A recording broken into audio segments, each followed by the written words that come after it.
இன்னும் அதிகமான கடைகள் மூடணும். ஸோ இப்போ மொத்தம் எத்தனை கடைகள் இருக்கு? கிட்டத்தட்ட எக்ஸாக்ட் நம்பர் பார்த்தீங்கன்னா 4700 சொச்ச கடைகள். அதுதான் வந்து இந்த எலெக்ஷன் கவர்மெண்ட்டுக்கு முன்னாடி வரைக்கும் ஃபங்க்ஷன் ஆகிட்டு இருந்த கடைகள். இப்போ அதில் 717 கடை மூடிட்டாங்க. ஸோ நம்பர் ஆஃப் ஷாப்ஸ் வந்து ஆல்மோஸ்ட் 4000 சில்ட்ரன், 4000 ப்ளஸ் ஒரு ஃபியூ ஷாப்ஸ் அந்த லெவலில் வந்துருக்கு. இதில் பார்த்தீங்கன்னா சென்னையை பொறுத்த வரைக்கும் சென்னையில் வந்து ஒரு 95 கடைகள் அவங்க செலக்ட் பண்ணியிருந்தாங்க. ஆனால் கடைசியாக மூடினதுன்னு பார்த்தீங்கன்னா ஒரு 82 கடைகள் தான் மூடியிருக்காங்க. ஒரு 13 கடைகள் அவங்க செலக்ட் பண்ண ஷாப்ஸில் மூடலை. அதிகமாக மூடதுன்னு பார்த்தீங்கன்னா மதுரை ரீஜனில் தான் கிட்டத்தட்ட 120 ஷாப்ஸ் கிட்ட அவங்க மூடியிருக்காங்க. போத் பார் அட்டாச்சு ஆர் பார் இல்லாத தனி டாஸ்மாக் ஷாப்ஸ், அது ரெண்டுமே சேர்த்து அவங்க மூடியிருக்காங்க.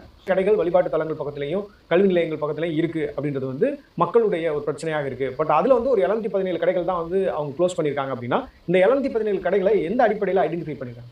அது அவங்க சொன்ன ரூல்ஸே அதுதான். அதாவது கோயில்கள், ஸ்கூல்ஸ், பள்ளிக்கூடங்கள், அதுக்கப்புறம் பொதுவாகவே வந்து ஸ்கூல்ஸ் அண்ட் டெம்பிள் ஜோன்ஸ் பக்கத்தில் இருக்கக்கூடாதுன்னு ஒரு இது இருக்குது. புதுசாக வந்து இவங்க பேருந்து நிலையங்கள் பக்கத்துலையும் இருக்கக்கூடாது அப்படின்ற ஒரு இதை கொண்டு வந்தாங்க. அப்போது பேருந்து நிலையங்கள், கல்வி கூடங்கள், அப்புறம் கோயில்கள், வழிபாட்டு தலங்கள், இது சுற்றி 500 மீட்டர்